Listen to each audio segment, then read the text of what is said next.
Hi folks, I'd like to spend a few minutes talking about Essay 1 and give a couple of tips for how to approach that particular essay.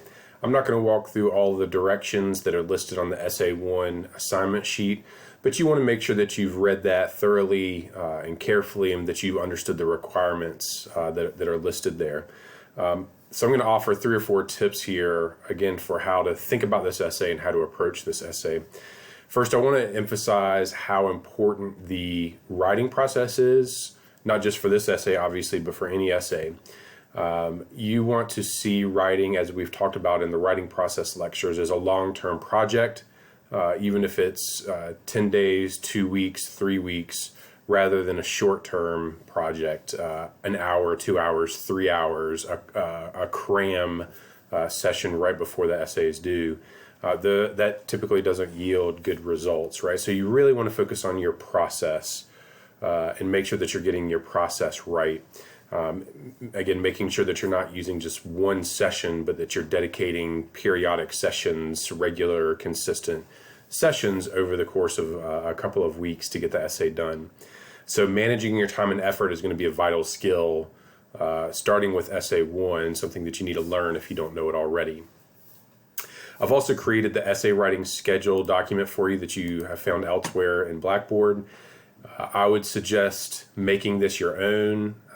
This lists things that aren't necessarily going to apply for every single essay, like research is not required for this particular essay, but make it your own and adopt sessions. Make sure that you are, again, working in shorter chunks of time and consistent chunks of time, rather than trying to do everything at once right before a rough draft is due or a final draft is due.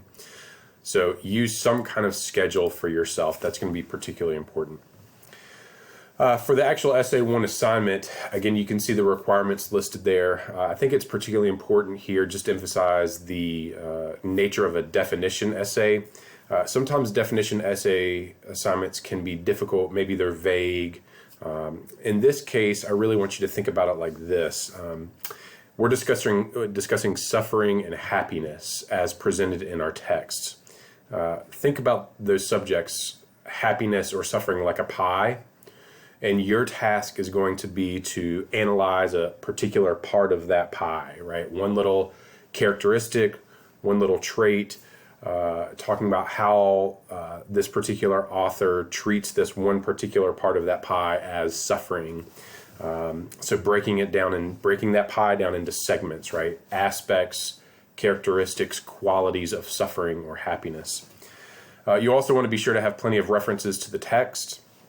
Remember that this paper is not about your ideas about suffering and happiness. Rather, it's an analysis of an author's ideas about suffering or happiness as presented in the text that we have read or will have read for this particular essay.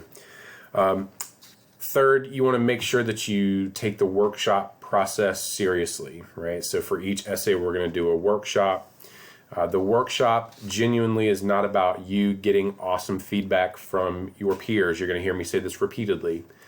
The workshop process is about you being able to develop skills for revision. When you see what other people have done and you were working diligently at giving feedback, that actually develops your skills for revision for your own essays. So work diligently at that workshop, not expecting awesome feedback from your peers, but rather practicing the skill of revision as you're looking at other people's papers. That's the purpose of the workshop. And again, you can use that skill as we go through the semester to develop your own essays, working with revision and editing in your own essays. Finally, I want to mention that you need to take advantage of the resources that are available to you. The ILC Writing Center, the Reel Center, the V-Reel Center. More details can be found in that stuff in the course resources area, but you definitely want to take advantage of those.